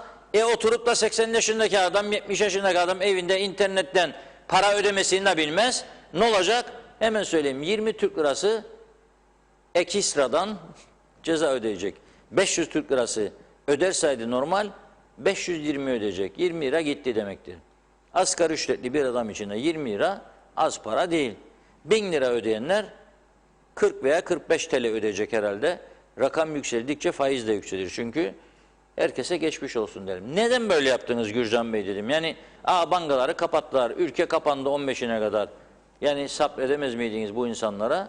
O da dedi ki hükümet dedi yasa gereğince bizim erteleme yapmamız için tahsilatlarda hükümetin dedi o aldığı kararların içinde bunun da olması lazımdı Bakanlar Kurulu kararlarında. Bakanlar Kurulu kararlarında bu olmadığı için mecbur kaldık biz bunu uygulayalım. Çünkü yasa bize böyle emreder dedi. Kuzey Kıbrıs Türk Cumhuriyeti'nde yasa da çok, mevzuat da çok, düzgün giden de hemen hemen hiçbir şey yok. Böyle bir devlet yarattık. Kendi kendimize biz çalar, biz oynarız. Hiç kimsenin de bizi tanıdığı, tanıyacağı yok. Türkiye'nin yanındaki değerimiz bile günden güne düşmektedir. Hiçbir şeyi beceremiyoruz diye ciddi eleştiriler vardır bize karşı. O yüzden bütün olanların sorumlusu gene bizleriz. Ne yasalarımızda hayır var, anayasamız çürüdü, çok eksikleri var. Değiştirelim, hayır hayır hayır diyorlar. Anayasamız demokratiktir. Çünkü bazılarının bu anayasadan sağladığı çıkarlar var, dokunulmasın onlara diye dokunmuyorlar. Durum bu merkezde. Evet Funda Hanım, biraz mesaj okumak istersiniz diye hissediyorum da buyurun. Aynen öyle. Evet, İsa Veysel Bastürk'ün mesajıyla başlayayım. Kesinlikle diyor koronadan sonra uyuşturucu en büyük sorun. Kimse kendini ve görenleri kandıramaz. Bir çözüm bulunmalı demiş. Evet, Sonka Dede, Reşat Bey artık her şey beklenir. Hatta daha kötü olabilir. İnsanlar açlıkta şaşırdılar diyor. Mahmut Bektaş da hayırlı yayınlar dilemiş. Gönyeli'dekilere gelsinler diyor. Görsünler insan kaynıyor. Evet, böyle çok mesajınız var marketlerle ilgili, kalabalığı dile getirmişsiniz. Ahmet Bilgili kolay gelsin demiş. İnanç Yıldız hükümetin uyarıları dikkate alması, 15 Şubat'a kadar tam kapanma kararı alması iyi olmuş demiş. Sait Kumru da diyor ki iyi yayınlar Reşat Bey. 1500-2000 lira nedir? Arkadaşlar bugün çıktım, 2 çanta alışveriş yaptım, faturaları ödedim. 3000 liraya aşkın para verdim ve geldim eve kapandım. Allah hepimizin yardımcısı olsun demiş. Nazime Nalbant, Funda Hanım, Reşat Bey, sizlerin programınızı bitene kadar dinlerim. Ve herkese de akşam olunca dinleyin bu Reşat Bey'i ve güzel Funda Hanım'ı da, mesajlarımızı hep okuyor. Ağzınıza yüreğinize sağlık. Benim nacizane söylemek istediklerim, evde kalsınlar ve İnşallah güzel günlerimiz olacak. Kıbrıs'ım neler geçirdi, bu da geçecek demiş Nazime Hanım. Tufan Çetres, inşaat işçisiyim, sigortalıyım, biz 1500 liradan yararlanacak mıyız diye soruyor o da. Cihan Köroğlu iyi yayınlar dilemiş. Karantina otellerinde kalanları evlerinde izole olabileceği gibi konuşmalar var ki bu insanlar için çok daha iyi olur. Fakat evlerine geldiklerinde ev halkı dikkat edip kendilerini koruyabilecek mi diye soruyor. İsa Veysel, biz 6 kişilik aileyiz, 4 kişi okuyoruz, yardım edin demiş.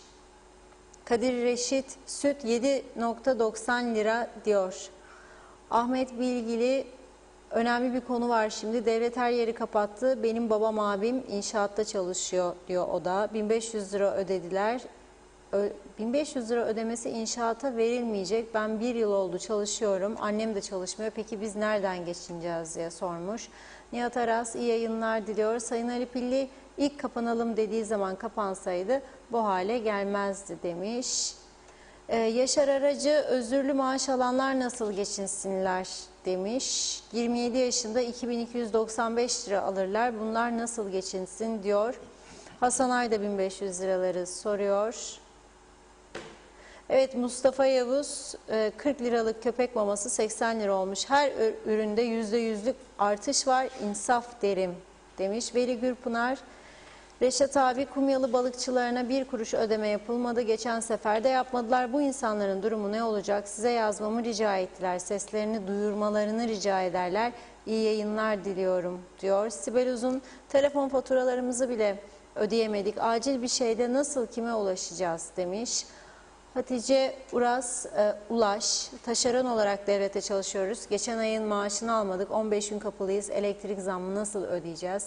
Erol Canseç, ben de varım. İlk etapta Lapta ve Alsancak bölgelerini kapsayacak şekilde organize etmeye çalıştığımız yemek yardımları için pek çok gelen duyarlı kişiler tarafından desteklerden dolayı Kuzey Kıbrıs ülkesinde ada genelinde yaşayan yerli yabancı tüm vatandaşlar için bu organizasyonu genişlettiğimizi sizlere buradan iletmek istiyoruz. Şimdiye kadar katkı sağlayan tüm iyi niyetli insanlara teşekkürlerimizi iletiyoruz. Biz de size teşekkür ediyoruz. Erol Canseç. Evet, Ahmet Yalınca'da temaslı kişilerin otorite tarafından izole edilmesinin dünyada örneği yoktur. Temaslıların kendi evlerinde izole olmaları hem ekonomiktir hem de temaslılar kendini gizlemez. Çünkü insanlar koronavirüsten daha çok karantinadan korkuyor diyor. Ahmet Bilgili, Reşat abi kimse sesimizi duymuyor. Sadece her gün bir kararla karşımıza çıkıyorlar, açıklanıyor. Ertesi günü tekrar başka kararlar açıklanıyor. Peki bu insanlar ne yiyecek, ne içecek? Bunu kim düşünüyor? Allah için bizi kimse neden düşünmüyor demiş Ahmet Bey. Necdet Mavi Gözlü de Sibel Hanım'ın söylediklerini dinledikten sonra işimizin çok daha kötüye gittiğini anlıyorum. Avuç içi kadar bir ada ülkesinde yaşıyoruz. Gerekli tedbirlerin önceden alınması durumunda adaya izinsiz kuşun bile giremeyeceği bir adayı biz idare edenler ne hale düşürdü? Kimse halkı suçlamasın, ben tek sorumlu hükümeti görüyorum demiş. Mehmet Gül, iyi akşamlar Reşat Bey. Devlet sokağa çıkmayın diyor. Kızılay kan bağışı için Girne kordon boyuna kan bağışı için çağrıda bulunuyor. Bu ne perhiz, bu ne lahana demiş ama Mehmet Bey, kana ihtiyacı olan hastalarda onların da bizlere ihtiyacı var. Şahidoğlu, sözün bittiği yerdeyim. Tanrım sabırlar versin. Gürkan Bengü Giritli, Mart ayında mutasyon zirve yapacak. Sabah haberlerinde dinledim demiş. Uğur Güler, Kuzey Kıbrıs Türk Cumhuriyeti Vatanseverler Derneği Başkanı. İyi yayınlar, iyi akşamlar Reşat Bey. Lütfen marketlerdeki fiyatları kontrol etsinler. Yazıktır, günahtır. İnsanlar eve kapandı, hiçbir gelir yok. Fiyatlar aldı başını gidiyor diyor. Tema Yavaş'ta İngiltere'de bir hellim 15 lira Reşat Bey demiş. Ne kadar? İngiltere'de 15 TL yazmış. Bir hellim TL olarak. Evet. TL olarak yazmış. Güney hellimler İngiltere'de benim bildiğim, yani ta geçmişten beri ağırlıklı olarak Güney Kıbrıs'tan gider, Rum kesiminden gider. Bırakın hellim gitmesini, adamlar sabahleyin saat 4'te bahçeden topladıkları maydanozları, marulları, rokaları, kerevizleri 7 uçağına yetiştiriyorlar. 7 uçağına biniyor gidiyor. Aynı gün öğleden sonra İngiltere'deki Rum ve Türk marketlerinde satışa çıkıyor. Bazı ürünler Kıbrıs'tan çok pahalı değildi. Yani eğer normal bir İngiliz marketine giderseniz maydanoz mesela bulmayabilirsiniz de. Küçük saksılarda 5-6 kök çok pahalı. Ama bir Türk marketine, bir Rum marketine gidin, Kıbrıs gibi ucuz, yani İngiltere koşullarına ucuz. Belki bir Türk lirası gelmez ama diğer İngiliz marketlerine göre baktığınızda daha ucuz. Her tarafta Kıbrıs patatesi var. Normal İngiliz'in kendi patatesleri, diğer patateslerin çok daha pahalı. Cyprus potato diye özel tabela koyarlar üzerine. Çünkü bizim patatesimiz çok değerli, İngilizler çok seviyor. Biz de bir ara İngiltere'ye gönderiyorduk. Hatta Siplex orada şube kurmuştu. ofisi vardı. Buradan portakal, limon gönderiyorduk. Ondan sonra uzun hikaye, Abad kararları çıktı. Avrupa Adalet Divanı kararları. Biz avukat tutamadık, mücadele etmedik. Savunmasız bıraktık ortamı, kaybettik davayı ve ihracatımız durdu. Şimdi İngiltere'nin bu Brexit kararıyla inşallah yeniden başlar. Ama İngiltere'de yaşayanlar her türlü Kıbrıs'ta üretilen her şeyi bu. Hellimi de bulur, kaşar peynirinde bulur, zeytinlerimiz de bulur. Kıbrıs zeytini gider oraya. Aynen buradaki gibi kavanozların içerisinde tadarsın, beğenirsin, ver dersin, yarım kilo verir sana.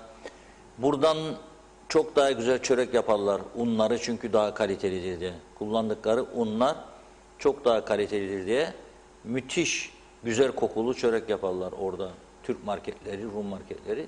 Her şey vardır. Maydanozu, biberi, patlıcanı ne ararsanız Kıbrıs'ta orada vardır. Zaten Rum Türk marketleri belirli bölgelerde hep Kıbrıslılar içindir. Giderler oradan evinin alışverişini yaparlar, götürürler. Ne ararsanız her şey vardır. Evet. Hasretlik çekmezler, yemek hasreti. Oh. Hemen birkaç daha mesaj aktarayım, tamamlıyorum. Çimendoğan'da 80-85 yaşındaki anne babamın ihtiyaçlarını karşılamak, ilaçlarını götürmek için 2 gündür izin almaya çalışırım. Uygun görülmedi deniliyor. Uygun olan mazeret ne Allah aşkına diye sormuş. Esen Aybüke, benim bir çocuğum var çok şükür deyip idare ediyoruz. Peki bu kirada olan 3 çocuğu olan ne yapsın, 1500 lirayla ne yapacak diyor.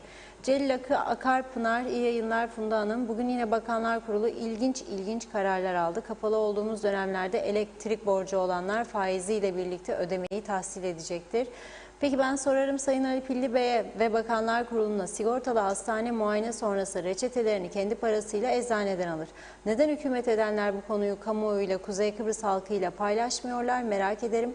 Pandemiyle gündemde olmak isterler. Sürekli halkın sırtına semer bağlıyorlar. Bazı hükümet edenleri TV'de izliyorum. Her şey günlük gülistanlıkmış gibi kendilerine üste çıkarıyorlar. Hani derler ya, siyaseti ise %99 yalandır. Beceriksizliklerini konuşamıyorlar çünkü oy kaybedecek deve misali olmuşlar. Her yerleri eğri, yazıklar olsun diyor. Reşat Bey, anlaşılan biz çenemizi yoruyoruz. Saygılar. Yukarı Girne Muhtar Azası Celil Bey. Mustafa Yavuz da telefon ücretlerini GSM operatörleri de fırsata çevirdiler. Faturalar 2'ye 3'e katlandı demiş. Mehmet İnancı, düzgün giden bir şey yok. Dediğiniz gibi Reşat Bey, halkın kafası Rus ruleti gibi oldu. Anlayanlara sivrisinek saz, anlamayanlara davul zurna az diyor. Esen Aybüke, kapanalım sorun değil, sağlığımız söz konusu demiş. Menderes Güneş, bu memlekette devletten daha zengin iş adamları var. Asgari ücreti ödemek bile istemiyorlar diyor. Devlet memurlarına daha yüksek maaş ödeyebiliyor. Bu çıkmazın içinden halk nasıl çıkacak? Büyük fark var. Emekçi ile memur arasında bu durumu düzene koymaları gerek. Asgari ücret açlık seviyesinde sadece memurları değil, emekçileri de düşünerek artış verilmeli demiş. Ferhat Okuyucu da biz öğrencilerin Kasım ayından beri yatmayan bursları ne olacak onu da söylesinler diyor. Her yere para var da bize mi yok? Bu ülkede almasalardı bir kere 13. maaşları bu devletteki gizli işsizler ne olurdu yani demiş. Azmi Figen Tatlıyay, iyi yayınlar Reşat Bey. Funda Hanım, Kuzey Kıbrıs'ın Robin Hood'u nerede? Erhan Arıklı nerede diye soruyor. Taner Oktay Yurdal'da. Sabah yoğurtları direktörüyüm. Bu alınan kararlar doğrultusunda akşamüstü 5'ten 8'e kadar tedarikçiler malını dağıtacak denildi. Marketler saat 5'te kapanıyor ve pazar günü tam kapalı. Biz nasıl malımızı dağıtacağız? İnsanlar yarın nasıl yoğurt ve ekmeğini alacak demiş. Gamze Yıldız'da 2020'de verilmesi gereken para 5 Şubat bugün verilmiş. Kime verilmiş bu paralar diye soruyor. Sevgi Toprak, süpermarketlerde bile ürünlerin fiyatları 2 gün öncesinden daha yukarıya çekilmiş durumda. Krizi fırsata çevirmek bu olsa gerek demiş. Cenk Işık'ta selamlar. Bu dönemde insanların psikolojisi gittikçe bozulmaya başladı. Bugün 2 tane cinayet gündeme geldi. Allah yardımcımız olsun diyor. Mahmut Saçman'da hırsızların fink attığı bu ülkede adam olmaz demiş. Hatice Nefes, Reşat Bey yardıma ihtiyacımız var. Elimizde olanları tükettik diyor.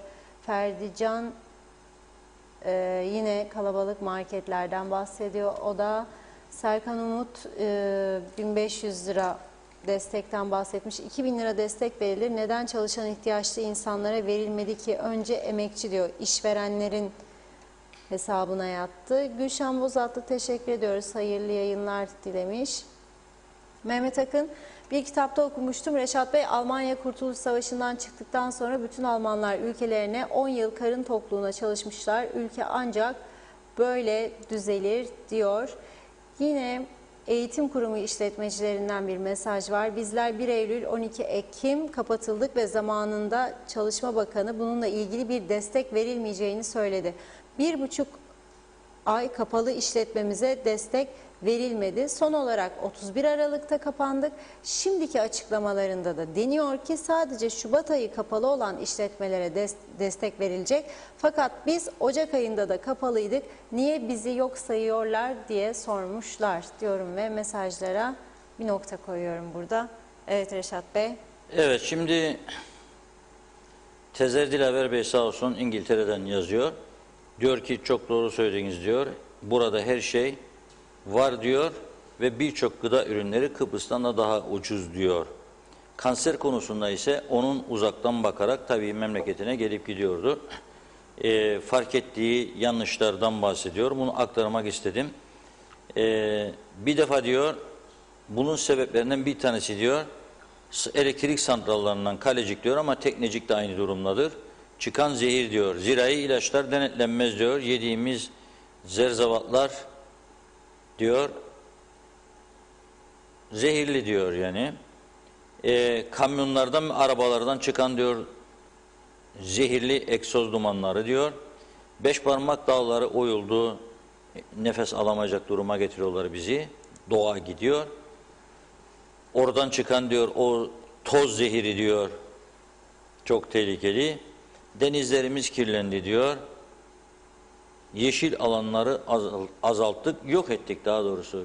Yeşil alan kalmadı, betona çevirdik diyor. Şimdi bugün, dün, son 3 gündür çok sayıda insan beni arıyor, iş adamları falan. Hatta gece 1'de bile artık arayanlar bakıyor.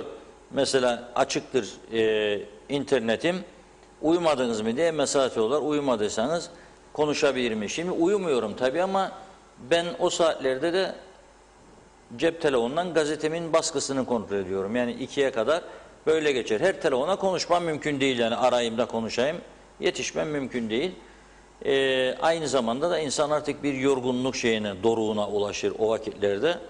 Ama müthiş bir şekilde iş adamlarımız, milletvekillerimiz var, eski bakanlarımız var. Bugün yani bir eski bakanımızdan 15 dakika aradı konuştum. Aşı konusu ne olacak? Herkeste büyük bir heyecan var. Bu aşı konusu ne olacak? Eğer biz ayda 20.000 kişiyi aşılarsak mümkün değildir, bu işin içinden çıkamayız endişesi var. Yalan mı? Hayır değil. Peki anavatan yani VAR'da mı yollamıyor? Hayır. Anavatan bize kendi imkanlarına göre, gelen miktara göre bizi de içine koyuyor. Hesabını yolluyor. Bunun dışında bir çare üretmemiz lazım. Bu çarenin üretilmesi konusunda gerçekten bir vatandaş olarak, bir duyarlı insan olarak bütün girişimlerimizi sürdürüyoruz. İnanın çok üst düzeyde devletin bu işi sahiplenmesi ve Türkiye Cumhuriyeti'ne devlet düzeyinde bu işin olması ki herhangi bir istismara yol açmayalım. Ciddi bir şekilde girişimlerimizi başlattık. Şunu bugün için söyleyeyim. Dün akşam çok önemli görüşmeler yapıldı Türkiye ile ve Kıbrıslı Türklerin de çorbada bizim de bir tuzumuz olsun noktasına geldiği ve istekli olduğu anavatana resmen iletilmiştir. Ey ana, sen bizi düşünüyorsun, seviyorsun, sayıyorsun, koruyorsun, aşımızı da gönderiyorsun ama biz de istiyoruz ki bu çorbada bizim de tuzumuz olsun ve biz küçük bir ülke olduğumuz için daha hızlı aşılama yapmak istiyoruz. Bunun için de bize yardımcı olunuz. Parasını biz Kıbrıs'tan toplayalım, verelim. Siz devlet olarak aynen şu anda Sağlık Bakanı'na gönderdiğiniz gibi gönderin. Ne kadar? Hiç olmazsa 200.000 adet aşı alalım. Yol kat ederiz. Bu konuda Türkiye'nin bir çalışma yapıp buraya vereceği bilgiler ışığında hareket edilecektir. Çünkü Türkiye'de aşı temininde para meselesi değil, zorlanıyor ilaç firmalarının üretimi. Çünkü Türkiye Çin'den alıyor Sinovac aşısı.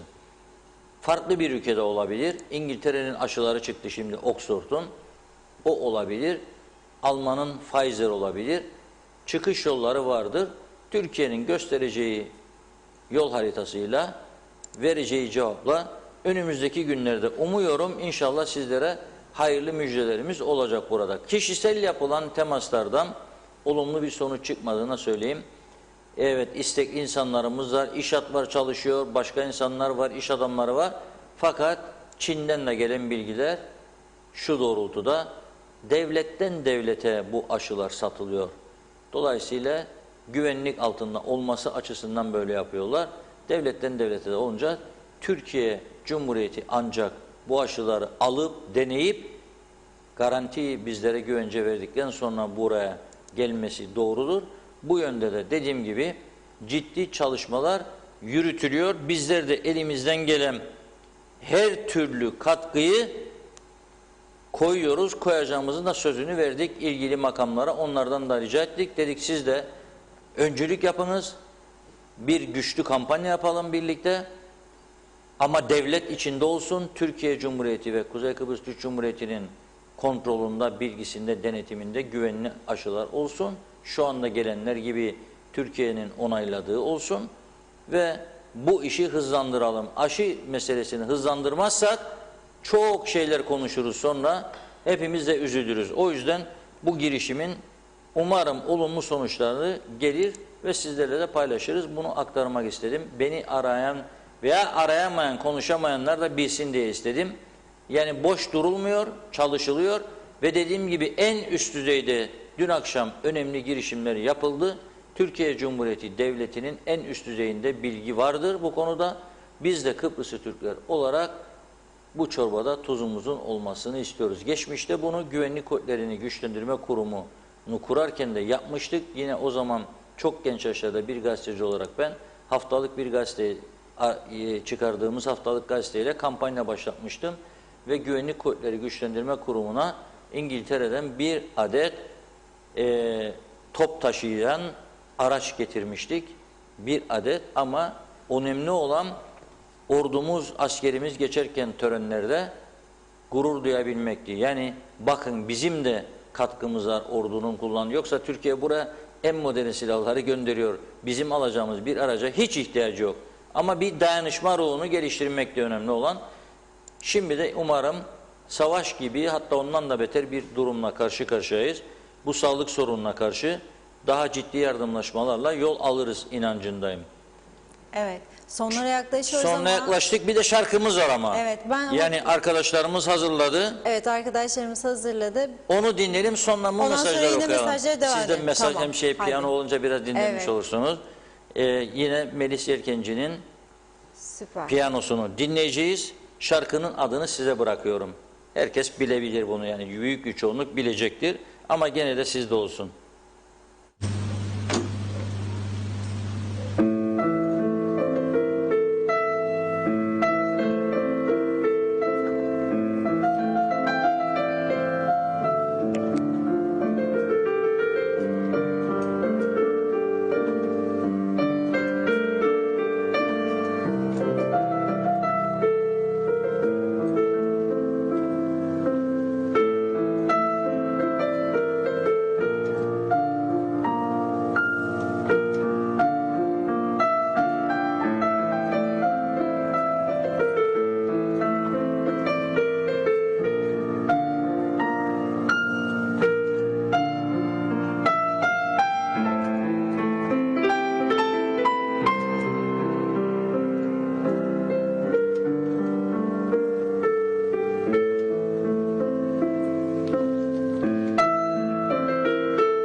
Evet, sevgili Melis Yelkenci, çok çok çok teşekkür ediyoruz. İzleyicilerimizden de tabii şarkının ismi hemen ard arda geldi.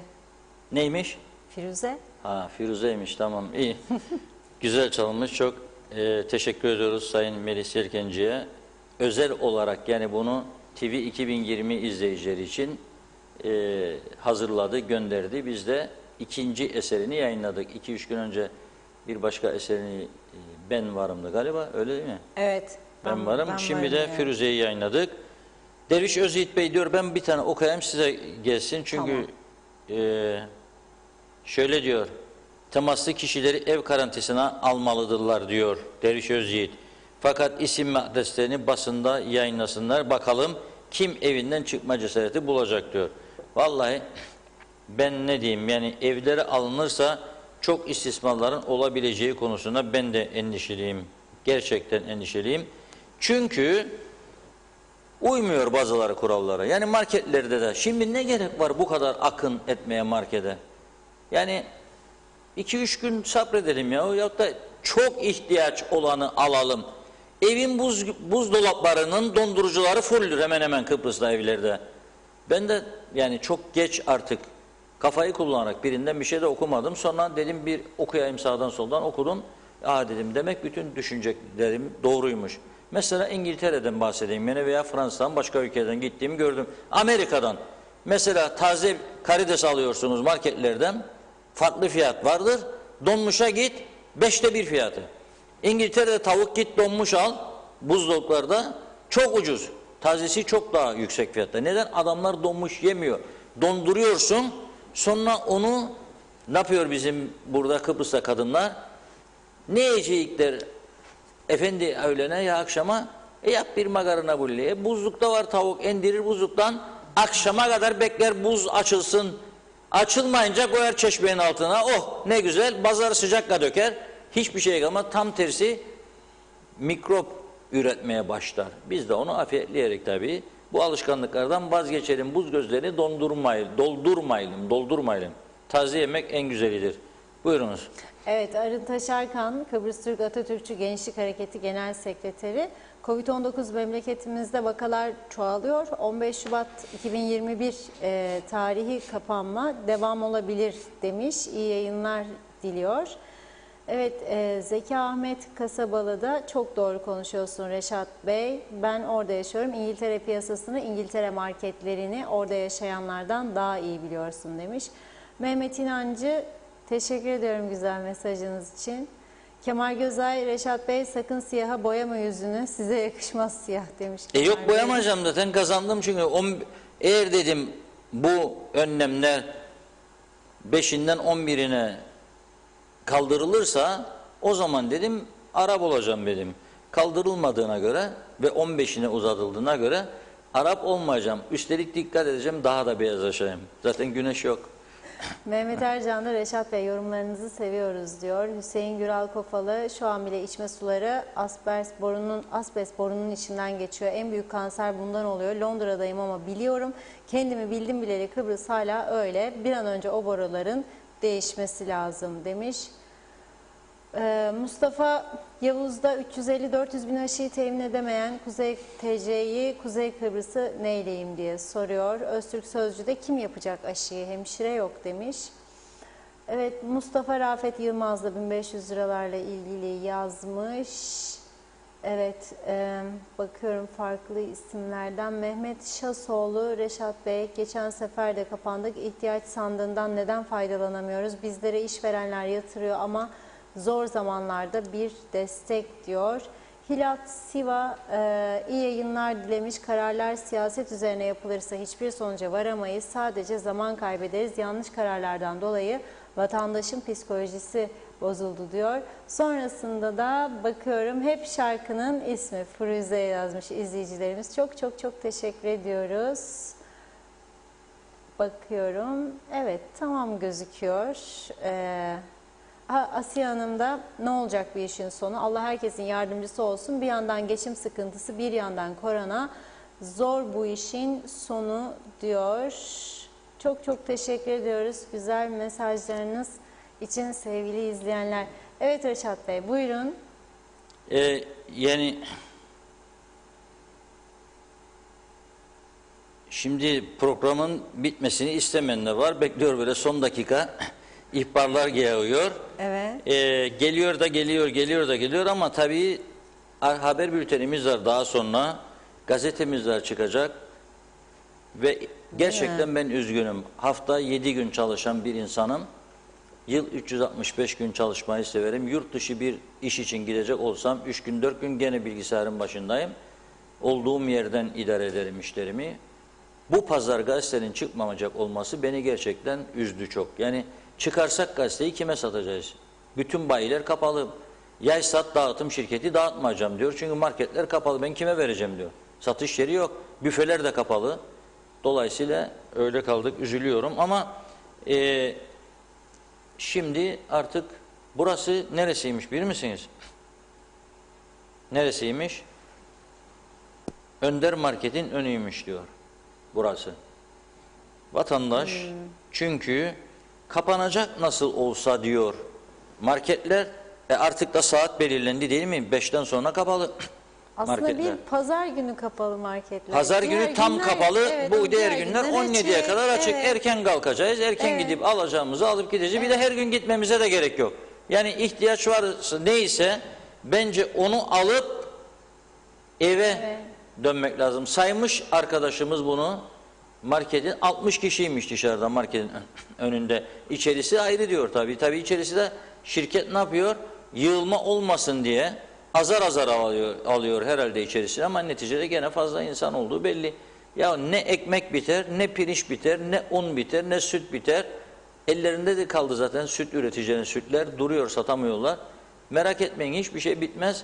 Telaş yapmayalım ve uyalım kurallara diyorum ben. Bugüne kadar suçladık, eleştirdik, bağırdık, çağırdık buradan. Tansiyonumuz yükseldi.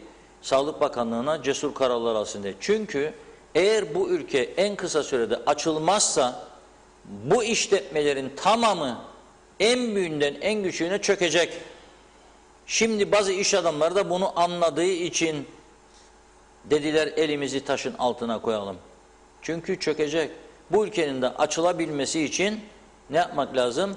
PCR testlerini hızlandırmak, aşı sürecini hızlandırmak lazımdır ve ondan sonra vaka sayısını düşürüp güvenli bir şekilde işletmelerimizin tümünün açılması, ekonominin canlanmasıdır. Bunun için de iki konuya çok özen göstermemiz lazım. Sağlık, daha çok PCR, daha çok aşı ve eksik hemşire, doktor kadrolarının bir an önce tamamlanmasıdır. Birinci işimiz. Ardından da ekonomiyi düzlüğe çıkarmaktır.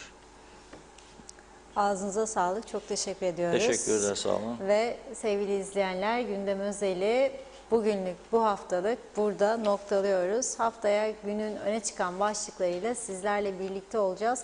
Evet evde kalın, tedbiri elden bırakmayın ve unutmayın yarın sabah saat 8'de de marketler açılacak. Aman dikkat diyoruz. Yeniden görüşünceye dek hoşça kalın.